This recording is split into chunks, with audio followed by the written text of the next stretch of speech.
Oi, meus queridos. Oi, minhas queridas. Como vocês estão? Espero que bem, com saúde e o coração tranquilo. Meu nome é Antônio Carlos Mendes. Tenho 68 anos de idade e vim aqui hoje contar para vocês uma história que mudou minha vida para sempre.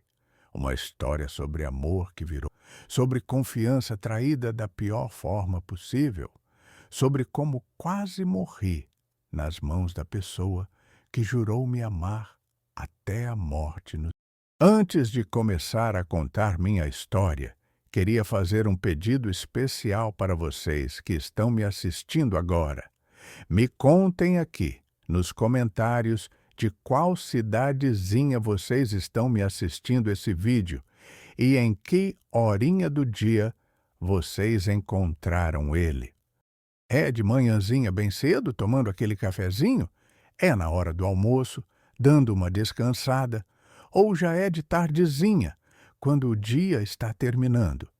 Eu sempre leio todos os comentários que vocês deixam aqui, viu?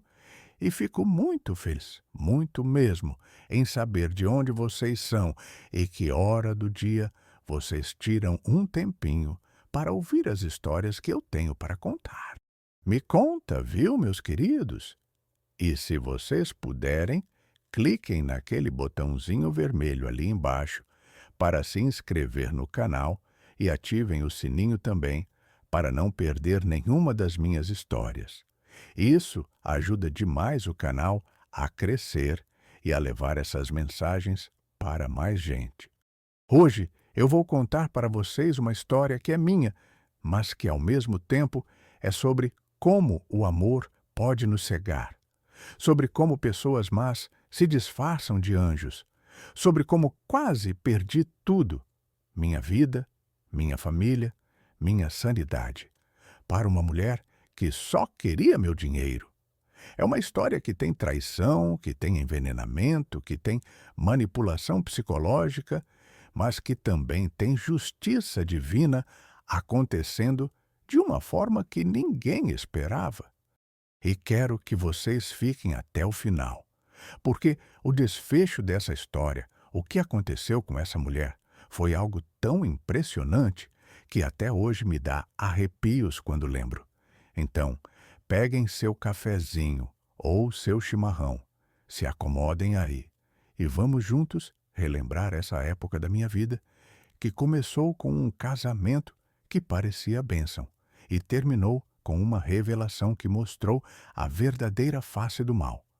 Minha história começa em 2018, quando eu tinha 63 anos de idade.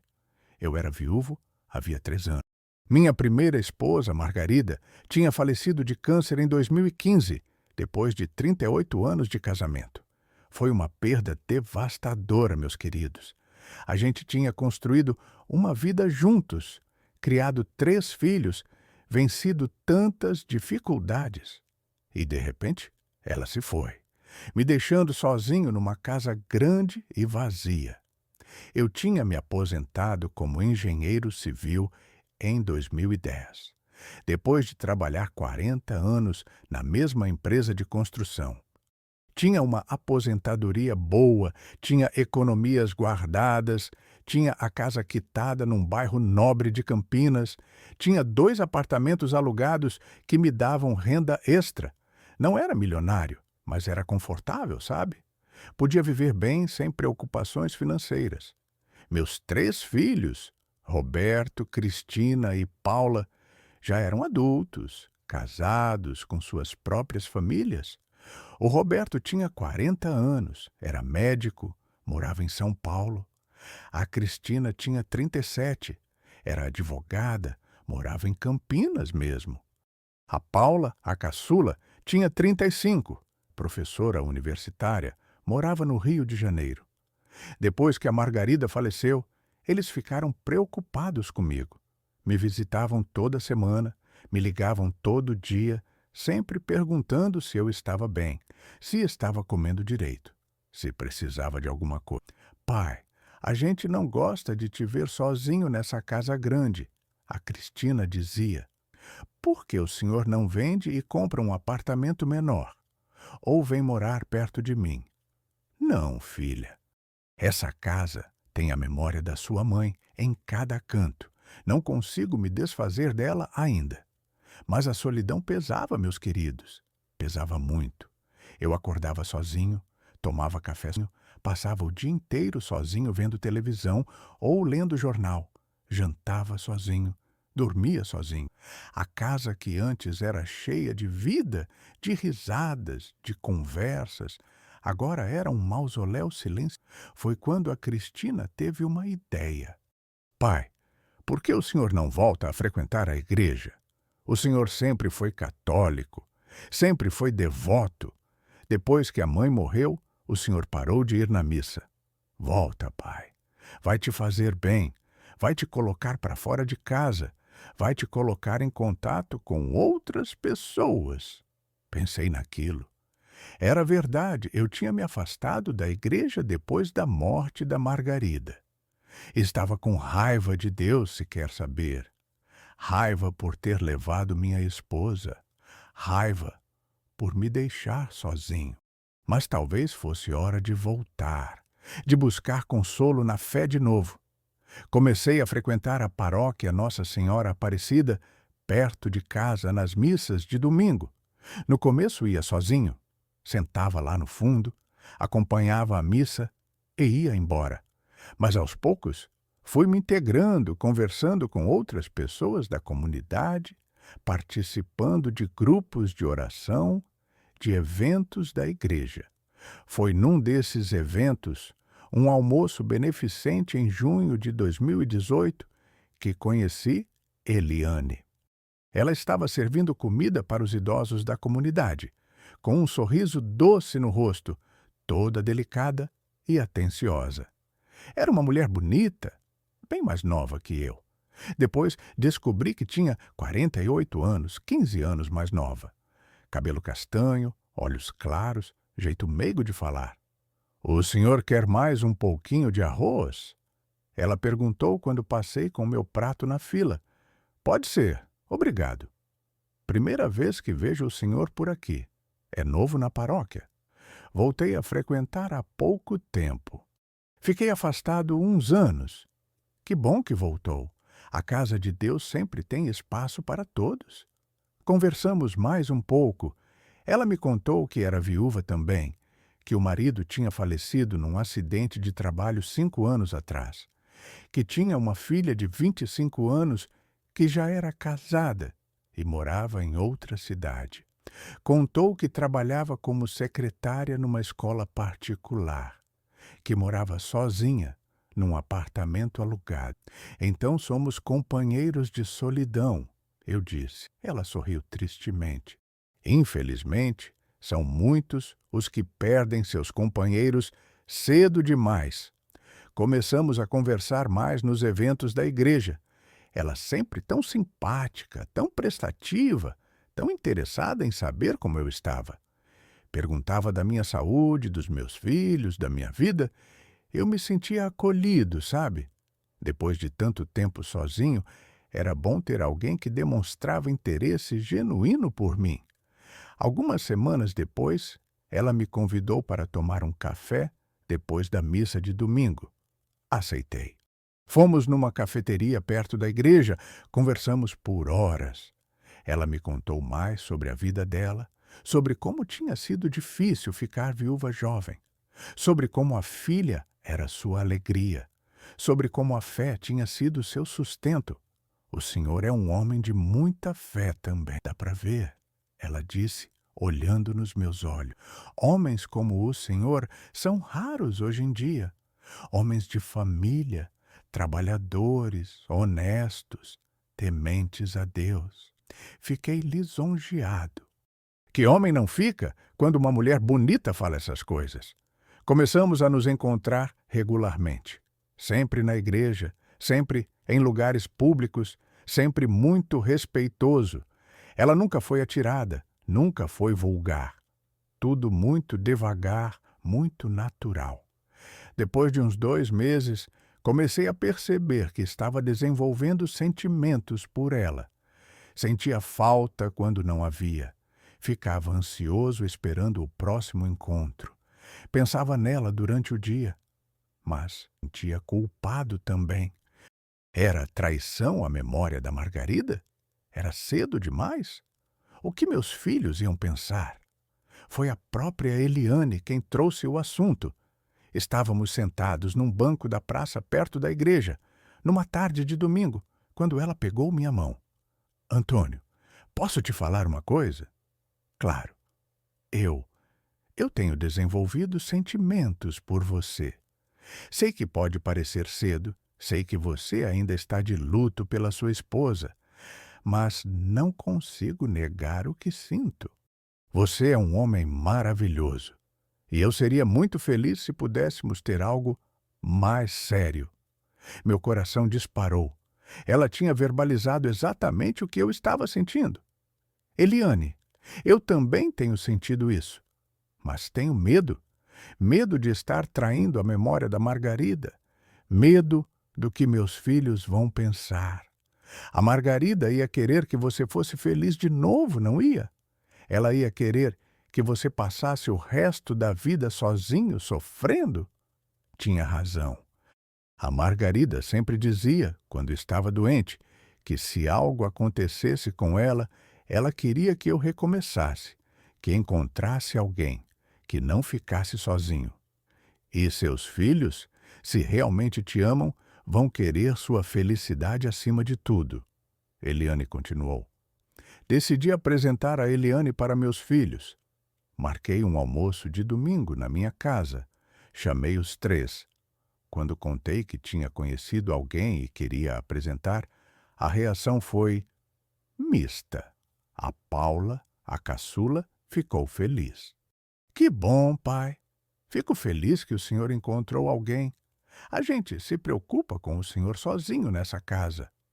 O Roberto, o mais velho, foi mais cauteloso. Pai, quanto tempo faz que o senhor conhece essa mulher? Uns 3 meses. E ela sabe da sua situação financeira?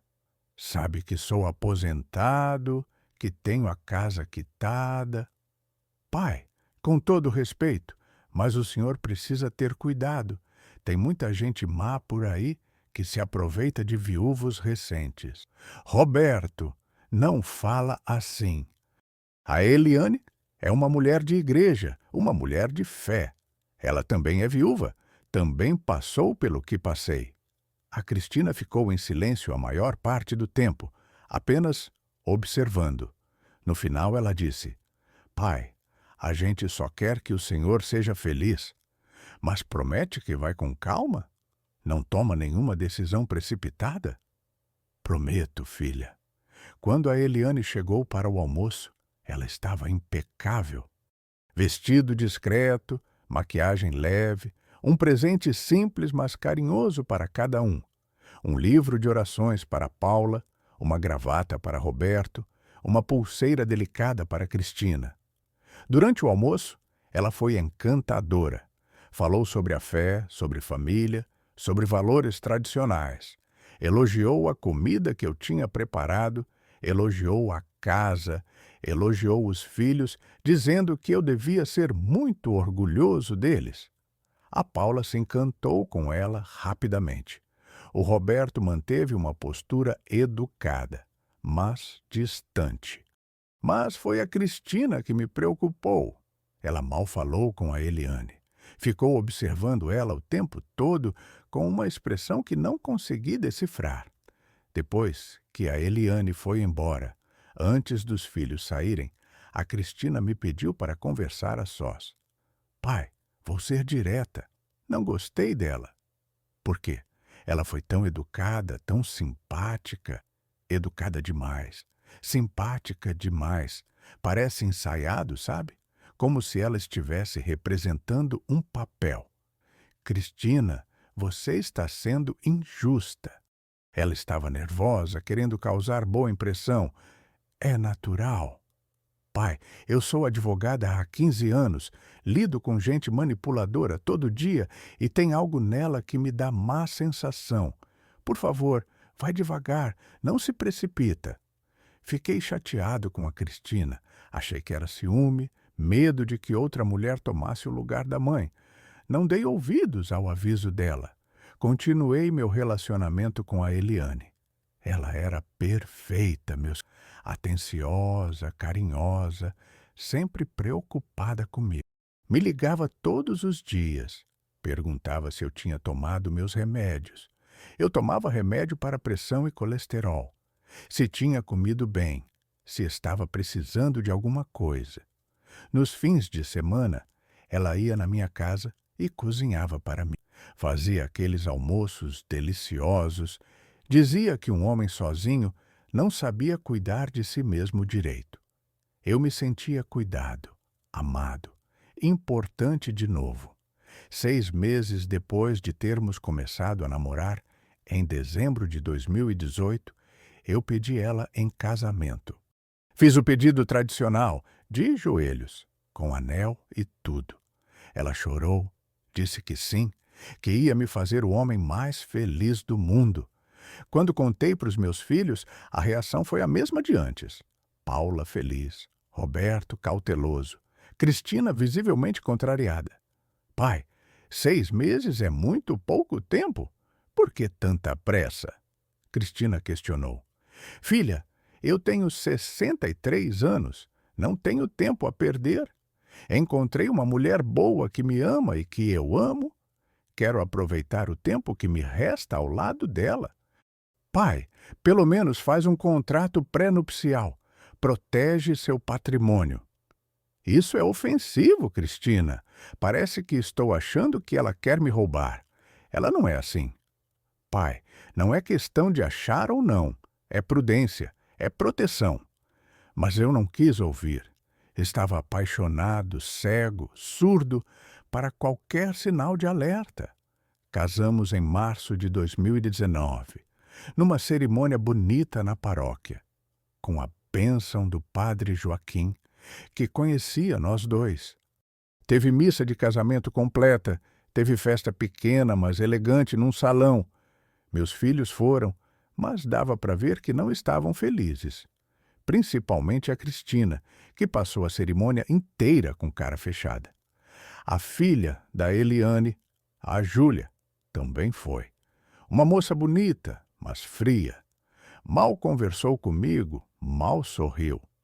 Achei estranho, mas a Eliane explicou que a filha ainda estava processando o fato dela ter se casado de novo, que com o tempo ela ia se acostumar. Depois do casamento, a Eliane se mudou para minha casa. E foi aí, meus queridos, que as coisas começaram a mudar. Nos primeiros dias, tudo normal. Ela organizou as coisas dela pela casa, arrumou um cantinho com as fotos dela e da filha, continuou sendo atenciosa e carinhosa. Mas aos poucos, muito sutilmente, começou a fazer mudanças. Primeiro foram as fotos da Margarida. Antônio, amor, não acha que seria melhor guardar essas fotos da sua falecida esposa? Não é saudável ficar olhando para elas o tempo todo. Você precisa seguir em frente. Relutei, mas ela insistiu tanto que acabei guardando a maioria das fotos num álbum. Deixei apenas uma na estante da sala. Uma foto da Margarida com os filhos. Depois foi a decoração da casa.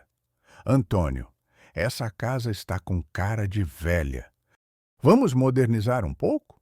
Trocar esses móveis antigos, pintar as paredes, dar uma renovada? Começamos a gastar dinheiro com reformas.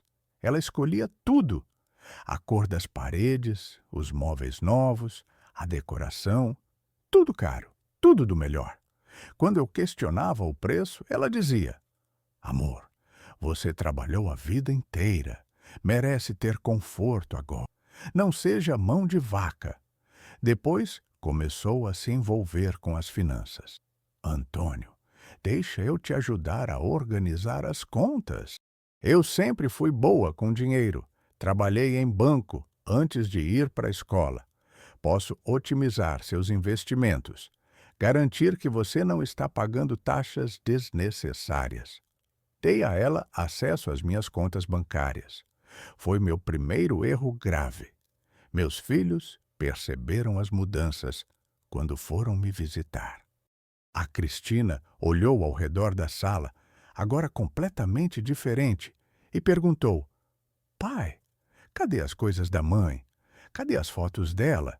Cadê aquela poltrona que ela amava? A Eliane achou melhor renovar a decoração, filha.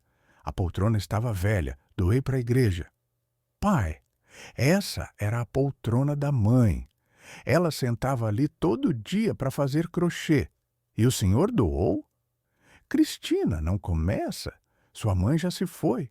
A vida continua. Ela saiu de lá tão chateada que não falou comigo por 2 semanas. 4 meses depois do casamento, em julho de 2019, aconteceu o primeiro incidente. Era uma quinta-feira à noite. A Eliane tinha feito um jantar especial. Filé mignon com molho madeira, arroz, salada, batatas. Estava delicioso. Comi bem, elogiei a comida, agradeci ela por ser tão dedicada. Umas 2 horas depois, comecei a me sentir mal, muito mal. O estômago revirou, comecei a vomitar, a ter diarreia, a suar frio.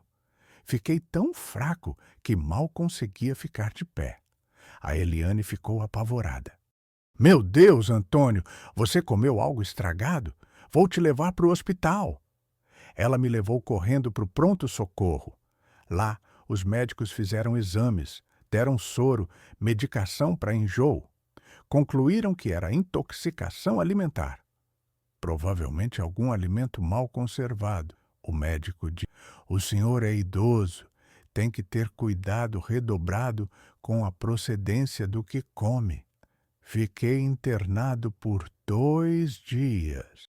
A Eliane ficou comigo o tempo todo, chorando, dizendo que era culpa dela, que devia ter checado melhor a carne que comprou no açougue.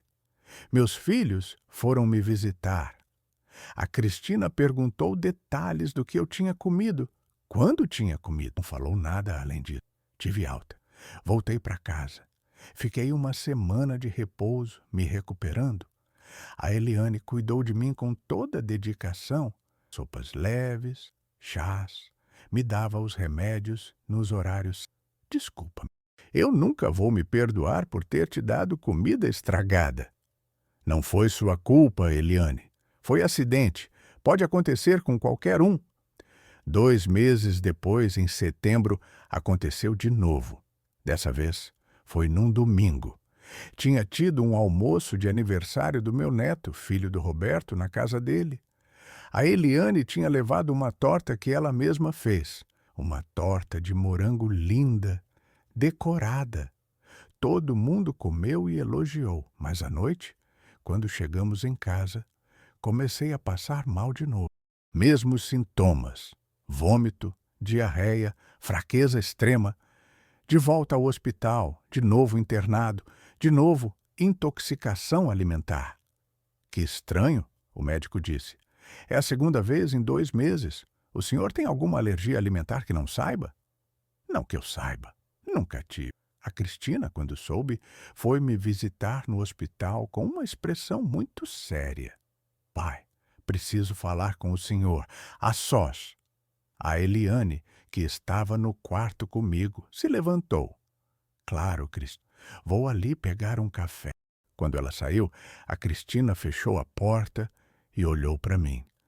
Pai, o senhor não acha estranho ter passado mal 2 vezes em 2 meses? E das 2 vezes depois de comer comida que ela preparou? Cristina, não começa com essas teorias. Pai, eu pedi para uma amiga que trabalha no laboratório do hospital analisar os resultados dos seus exames. Seu nível de arsênico estava ligeiramente elevado. Arsênico? O que é isso? É um veneno, pai. Pode estar presente naturalmente em alguns alimentos, mas em níveis muito baixos. O senhor estava com um nível acima do normal. E o que isso significa? Pode significar que alguém está colocando arsênico na sua comida, em pequenas doses, para não levantar suspeita. o suficiente para te deixar doente, mas não para te matar de uma vez. Olhei para ela incrédulo. Você está insinuando que a Eliane está me envenenando? Estou dizendo que é uma possibilidade que precisa ser investigada. Isso é absurdo. Ela me ama, ela cuida de mim. Pai, pensa bem.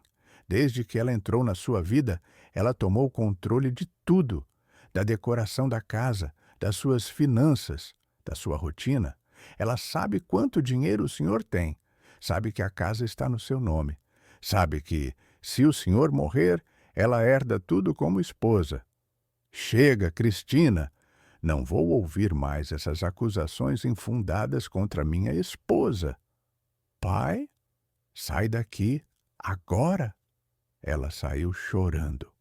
E eu fiquei ali, irritado, mas com uma sementinha de dúvida plantada no fundo da mente. Tive alta no dia seguinte. Voltei para casa. A Eliane estava lá me esperando, toda preocupada, chorando, dizendo que tinha sido culpa dela de novo. Amor, eu não entendo. Eu compro tudo fresquinho, guardo tudo direitinho na geladeira. Como pode estar dando intoxicação? Não sei, Eliane, mas o médico disse que talvez eu tenha desenvolvido alguma sensibilidade alimentar com a idade. Vou fazer uns exames mais detalhados. Fiquei mais atento depois daquilo, prestando atenção no que comia, em como me sentia, mas tudo estava normal. Passaram-se semanas e eu estava bem, até que em novembro aconteceu a terceira vez. Era um sábado à noite. A Eliane tinha feito meu prato preferido. Comi. Algumas horas depois, de novo. Vômito, diarreia, fraqueza, hospital, internação, intoxicação alimentar. Dessa vez, quando a Cristina soube, ela não veio me visitar. Mandou uma mensagem. Pai, não vou mais tentar convencer o senhor, mas fica registrado. Eu avisei. O Roberto e a Paula vieram. Ficaram preocupados, mas não falaram nada de suspeito. Só a Paula comentou: Pai, é a terceira vez. O senhor não acha que devia procurar um especialista? Fazer exames de alergia, de intolerância alimentar? Vou fazer, filha. Vou procurar um gastroenterologista. Quando tive alta e voltei para casa, a Eliane estava diferente, menos carinhosa, mais impaciente. Antônio, você está virando um velho doente, sempre no hospital, sempre passando mal. Isso está me desgastando. Fiquei chocado com a frieza. Desculpa por estar doente, Eliane. Não estou fazendo de propósito. Eu sei, mas está difícil para mim também. Mal posso viver minha vida porque estou sempre cuidando de você. Foi a primeira vez que ela demonstrou impaciência comigo. E aquilo me deixou com um sentimento ruim no peito.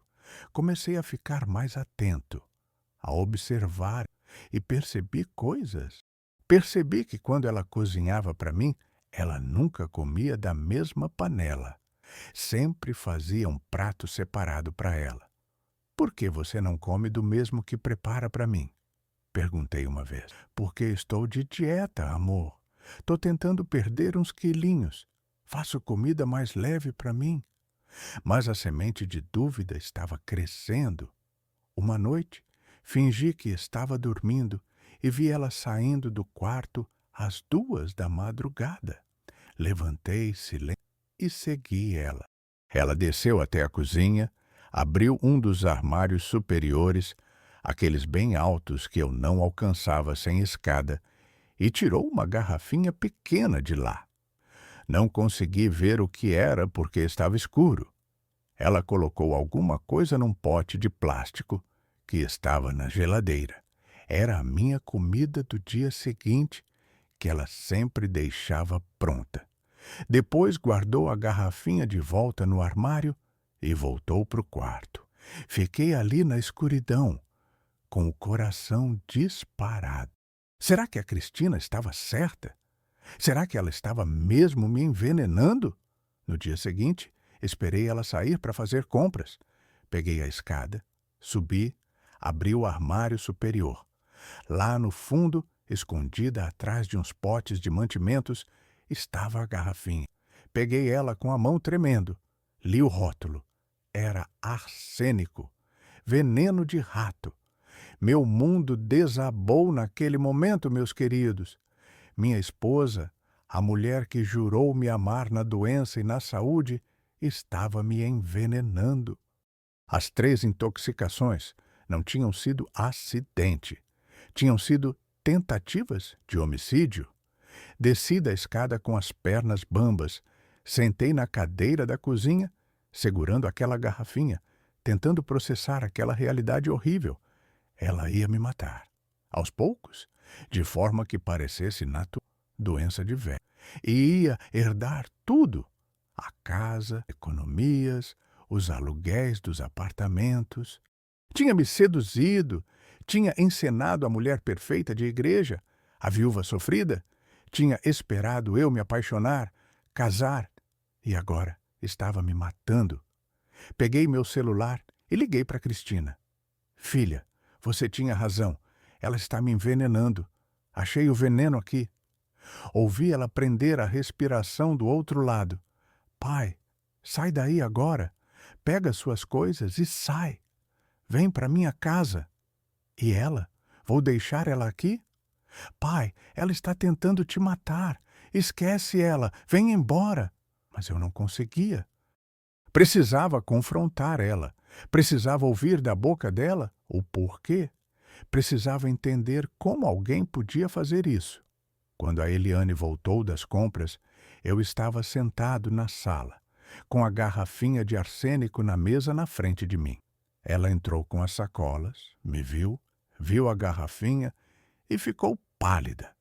Antônio, você está me envenenando. As 3 intoxicações foram você. Você está tentando me matar. Ela deixou as sacolas caírem no chão. Ficou parada ali, me encarando. E então, algo mudou no rosto dela. A máscara doce caiu. E o que apareceu foi frieza pura. E se estou? O que você vai fazer? Fiquei chocado com a frieza. Por quê? Por que está fazendo isso? Ela riu. Um riso amargo, cruel. Você realmente acha que eu me apaixonei por você? Um velho de 63 anos? Você acha que eu estava sozinha numa igreja por acaso, esperando um viúvo rico aparecer? Você planejou isso desde o começo? Desde o começo. Minha filha pesquisou, achou vários viúvos da região que tinham patrimônio. Você foi o mais fácil, carente, solitário, grato por qualquer migalha de atenção. Foi tão fácil te conquistar, tão fácil te fazer casar comigo. Mas você ia na igreja, você fingia tão bem. Porque eu sou boa em fingir. Trabalhei isso a vida inteira. Você acha que meu primeiro marido existiu? Nunca fui casada, Antônio. Inventei tudo. A história da viúva sofrida, a filha que morava longe, tudo mentira para te enganar. Senti como se tivessem arrancado o chão debaixo dos meus pés. Então tudo foi mentira, desde o primeiro dia. Tudo. E funcionou perfeitamente. Casei com você, botei meu nome no seu testamento, esperei um tempo para não ficar muito óbvio e comecei a te envenenar, devagar, para ninguém suspeitar. Intoxicação alimentar, coisa de velho. Todo mundo ia acreditar. Mas sua filha, a Júlia, ela sabia? Claro que sabia. Era cúmplice desde o início. Ela que me ajudou a escolher você, que pesquisou seu patrimônio, suas rotinas. Nós duas íamos dividir a herança. Levantei da poltrona tremendo de raiva e horror. Você é um monstro. Sou prática. E você foi burro. Sua filha te avisou, te implorou para ter cuidado, mas você não quis ouvir. Preferiu acreditar na história da viuvinha frágil que precisava de amor. Peguei meu celular. Vou chamar a polícia. Vou te denunciar. Ela deu de ombros. Vai chamar? Baseado em quê? Numa garrafinha de veneno de rato que qualquer casa tem? Nos laudos médicos que dizem intoxicação alimentar? Você não tem prova nenhuma que fui eu que coloquei isso na sua comida. Tenho a garrafinha. Vou mandar analisar as impressões digitais. Manda. Minhas digitais vão estar lá, óbvio. Eu moro aqui. Mexo nos armários. Isso não prova nada. Ela estava certa. Seria minha palavra contra a dela. E ela era uma atriz consumada. Seus filhos vão testemunhar contra mim? Ela continuou com aquele sorriso frio. Vão dizer que sempre desconfiaram de mim? Ótimo. Vai parecer que eles têm ciúmes, que não aceitam o novo casamento do pai. Nenhum júri vai acreditar neles. E se eu te expulsar de casa? Se eu pedir o divórcio? Pode fazer, mas leva tempo. E até lá, em algum momento, você vai baixar a guarda. Vai comer alguma coisa que eu preparei. E dessa vez, não vai ser uma dose pequena. Vai ser a dose final. Olhei para aquela mulher que tinha compartilhado minha cama, que tinha fingido me amar, e senti náusea. Sai da minha casa, agora. Ela riu. Não vou sair. Essa casa é minha por direito matrimonial. Se alguém vai sair, é você. Eu moro aqui há 35 anos. Construí essa casa com minha primeira esposa. E agora é minha também. Lei é lei. Peguei minhas chaves de carro, minha carteira e saí. Fui direto para a casa da Cristina. Quando cheguei lá e contei tudo, ela me abraçou, chorando. Pai, a gente precisa ir na polícia. Agora. Ela tem razão. Não tenho prova concreta. É minha palavra contra a dela. Mas tem a garrafinha de veneno, que qualquer casa pode ter, e ela nunca vai admitir que colocou na minha comida. O Roberto e a Paula, quando souberam, ficaram horrorizados. Contratamos um advogado criminal, um dos melhores de Campinas. Ele ouviu a história toda e balançou a cabeça. É um caso difícil.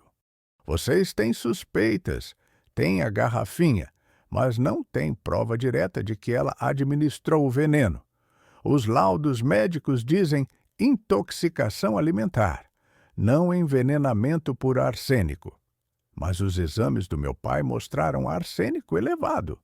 Ligeiramente elevado, pode ser atribuído à contaminação ambiental, água, alimentos. Não é prova conclusiva. Então ela vai sair impune? Eu perguntei desesperado. Não necessariamente. Vamos fazer o seguinte. Primeiro, o senhor entra com pedido de divórcio litigioso imediato.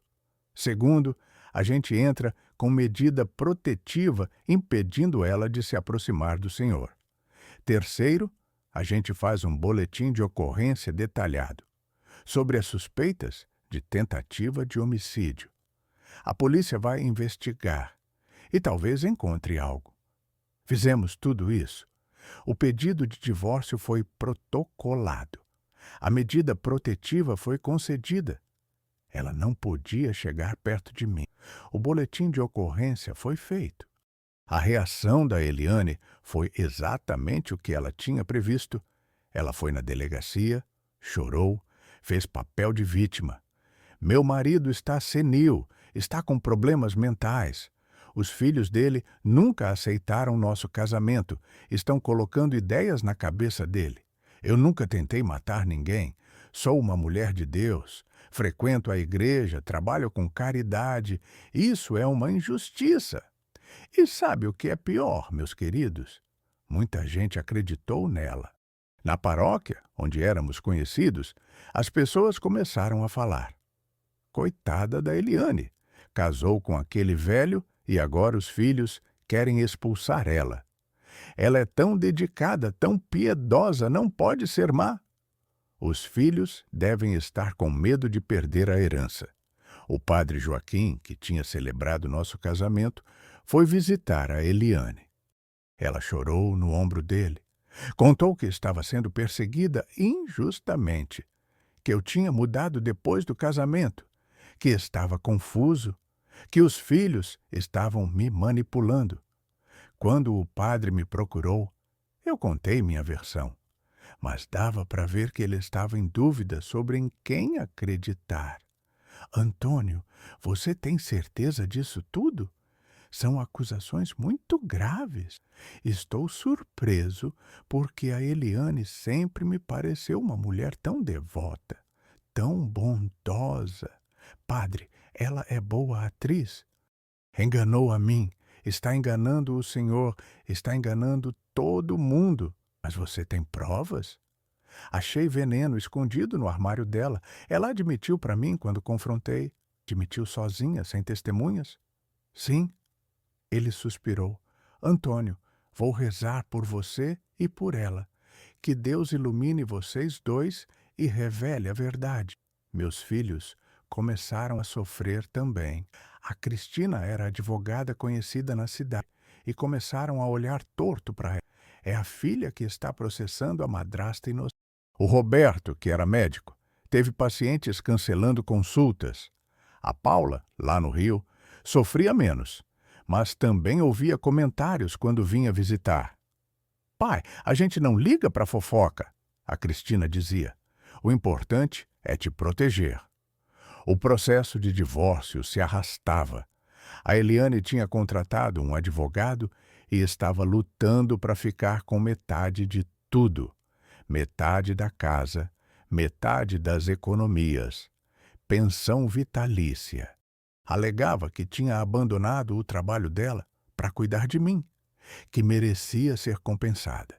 Enquanto isso, ela continuava morando na minha casa.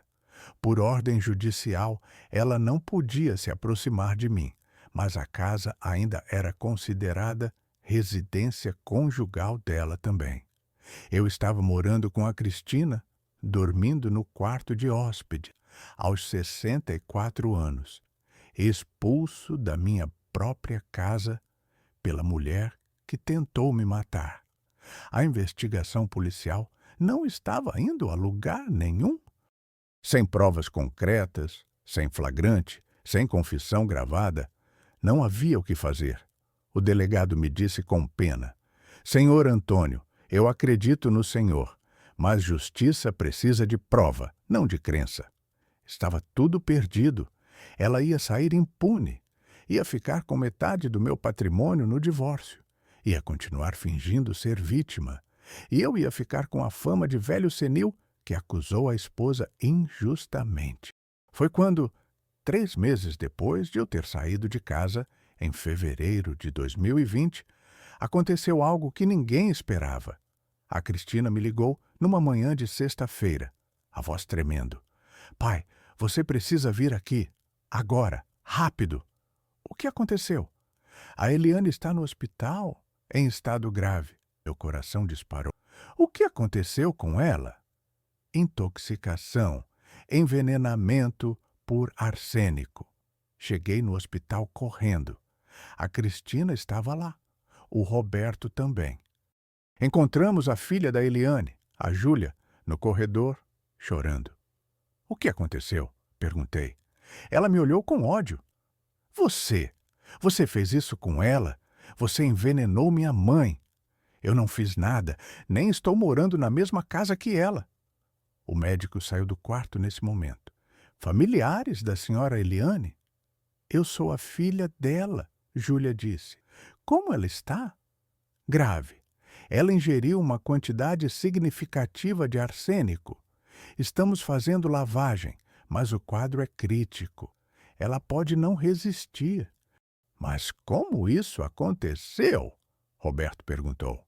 Segundo ela mesma contou antes de perder a consciência, ela estava tomando café da manhã em casa quando começou a se sentir mal. Muito mal, muito rápido. Conseguiu ligar para a emergência antes de desmaiar. A polícia foi chamada. Foram até a minha casa. Tecnicamente ainda era minha e dela. Encontraram a xícara de café que ela tinha tomado. Mandaram analisar. Tinha arsênico, muito arsênico, e encontraram a garrafinha, a mesma que eu tinha encontrado. Estava na bancada da cozinha, aberta. O delegado me chamou para depor. Fui com o advogado. Senhor Antônio, o senhor esteve na sua residência nas últimas 24 horas? Não. Estou morando com minha filha há 3 meses. Tenho testemunhas, tenho até os registros de entrada e saída do condomínio onde ela mora. O senhor tem chave da casa ainda? Tenho, mas não usei. Não entrei lá desde que saí. Alguém mais tem chave? Só a Eliane e meus filhos. Mas meus filhos também não foram lá. Checaram os álibis dos meus filhos. Todos tinham. Estavam no trabalho, com várias testemunhas. O delegado coçou a cabeça, confuso. Então quem colocou arsênico no café dela? Foi quando a Júlia, a filha da Eliane, entrou na sala de depoimentos. Fui eu. Eu coloquei. Todo mundo ficou em choque. A senhora está confessando tentativa de homicídio contra sua própria mãe? O delegado perguntou. Estou. Ela estava chorando, mas falando firme. Mas não foi para matar ela, foi para incriminar ele. Ela apontou para mim. Explique. Minha mãe realmente estava envenenando ele. Era o plano, casar, herdar, dividir comigo. Mas quando ele descobriu, quando saiu de casa, quando entrou com o divórcio, o plano falhou. Ela ia ficar com só metade do patrimônio. Talvez nem isso se provasse em a tentativa de homicídio. Continue. Aí ela teve uma ideia. Se ela mesma fosse envenenada, ia parecer que foi ele. Vingança pelo divórcio. Ele seria preso, processado. Ela ficaria como vítima de verdade e conseguiria tudo no processo. Meu Deus, elas tinham planejado autoenvenenamento para me incriminar. Mas por que você está confessando? O delegado perguntou. Júlia soluçou. Porque eu errei a dose. Era para ser pouco, só para dar uns sintomas, ir para o hospital, fazer escândalo. Mas eu coloquei demais. E agora minha mãe está morrendo de verdade. E eu não aguento. Não aguento carregar isso. A confissão dela foi gravada, documentada, assinada. Ela foi presa em flagrante por tentativa de homicídio. A Eliane sobreviveu, mas ficou com sequelas renais graves. Ficou internada por semanas. Quando teve alta, foi direto para a prisão também. Foi indiciada pelas 4 tentativas de homicídio contra mim. Agora com a confissão da filha como prova. O processo criminal contra as duas foi rápido. Com a confissão, com as provas todas, não tinha o que fazer. A Júlia pegou 12 anos por tentativa de homicídio. A Eliane pegou 28 anos. 4 tentativas de homicídio contra mim, mais a participação no plano do autoenvenenamento. O divórcio foi decretado imediatamente. Ela não ficou com nada. Perdeu todos os direitos por ter tentado me matar. Voltei para minha casa. Tive que fazer uma limpeza energética completa, renovar tudo de novo, tirar qualquer rastro dela dali. Mas sabe o que foi mais impressionante, meu? O que aconteceu na paróquia? Quando a verdade veio à tona, quando todo mundo soube que a pobre Eliane era, na verdade, uma assassina fria que tinha planejado tudo desde o início, o padre Joaquim foi me procurar. Ele chegou na minha casa com lágrimas nos olhos. Antônio, me perdoe. Perdoe minha desconfiança, minha dúvida. Eu deveria ter acreditado em você desde o início. Padre, ela enganou todo mundo. Enganou a mim primeiro. Mas eu sou um sacerdote.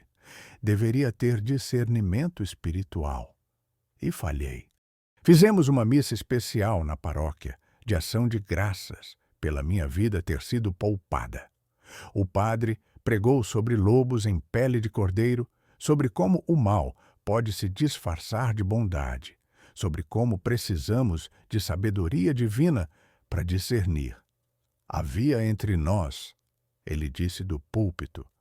Uma mulher que fingia piedade, que fingia devoção, mas que tinha o coração cheio de ganância e maldade.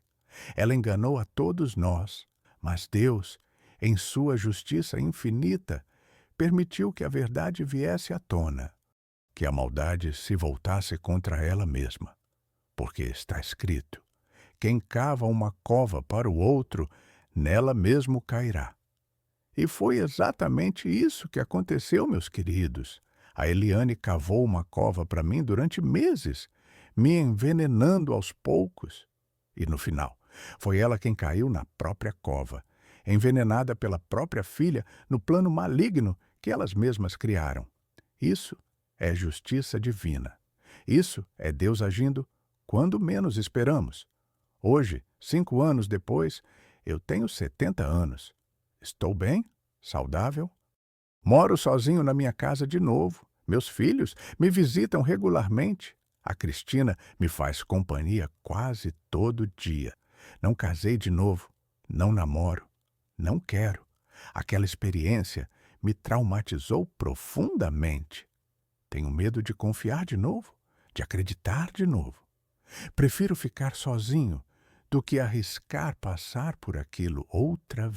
A Eliane ainda está presa. Tem problemas de saúde por causa das sequelas do envenenamento que a própria filha deu nela. Irônico, não é? Tentou me matar com veneno durante meses e quem quase morreu envenenada foi ela. A Júlia também está presa. As duas vão passar muitos anos atrás das grades pagando pelo que fizeram. Meus queridos, se vocês chegaram até aqui, até o final dessa história, muito obrigado. Muito obrigado mesmo por me ouvirem. Sei que é uma história chocante, difícil de acreditar, mas aconteceu comigo. Cada detalhe que contei é verdadeiro. Quero deixar algumas reflexões com você. Primeiro, quando alguém te avisa sobre uma pessoa, principalmente quando é alguém que te ama e só quer teu bem, escute. Minha filha Cristina me avisou desde o início que tinha algo errado com a Eliane, mas eu não quis ouvir porque estava apaixonado, estava carente, estava cego. Se eu tivesse escutado ela, teria evitado tanto sofrimento. Segundo, nem todo mundo que frequenta a igreja, que fala de Deus, que faz caridade, é boa pessoa. O diabo também conhece as Escrituras. Pessoas más usam a religião como disfarce, como forma de ganhar confiança. Fiquem atentos. Observe as ações, não só as palavras. Terceiro, quando você sobrevive a uma tentativa de homicídio, especialmente de alguém próximo, o trauma é profundo. Não é só o medo físico de morrer, é a traição, é o choque de descobrir que alguém que dizia te amar estava planejando te matar. Busquem ajuda psicológica. Eu faço terapia até hoje e ainda tenho pesadelos. E quarto, justiça divina existe. Pode demorar, pode parecer que os maus estão vencendo, mas no final, Deus age. A verdade sempre aparece. O mal sempre recebe sua punição, de uma forma ou de outra. Se vocês entenderam a mensagem dessa história, se vocês acreditam em justiça divina, se vocês valorizam os avisos de quem ama vocês, escrevam nos comentários a palavra justiça divina. Quero ver quantas pessoas de fé estão me assistindo. E compartilhem esse vídeo. Compartilhem com aquele viúvo ou viúva que está conhecendo alguém novo e precisa ter cuidado. Compartilhem com aquela pessoa que não está ouvindo os avisos da família. Compartilhem para mostrar que Deus protege quem é dele, que a verdade sempre prevalece. Um abraço enorme no coração de cada um de vocês. Obrigado por me ouvirem. Obrigado por não me julgarem quando eu estava sendo chamado de paranoico, de senil, de injusto. Obrigado por entenderem que as aparências enganam, Fiquem com Deus, meus queridos, e lembrem-se sempre: orem por discernimento antes de se relacionar com alguém. Escutem os avisos de quem ama vocês e confiem que Deus jamais abandona seus filhos. Mesmo quando parece que o mal vai vencer, Deus está preparando a vitória da justiça. Um beijo grande desse velho sobrevivente que quase morreu envenenado pela própria esposa, mas que foi salvo pela justiça de Deus, que viu com os próprios olhos o mal se voltando contra si mesmo, que está aqui hoje, vivo, são, livre, para contar essa história e glorificar o nome do Senhor. Até a próxima história, meus queridos. E continuem firmes na fé, porque Deus nunca falha. Nunca. Justiça divina sempre.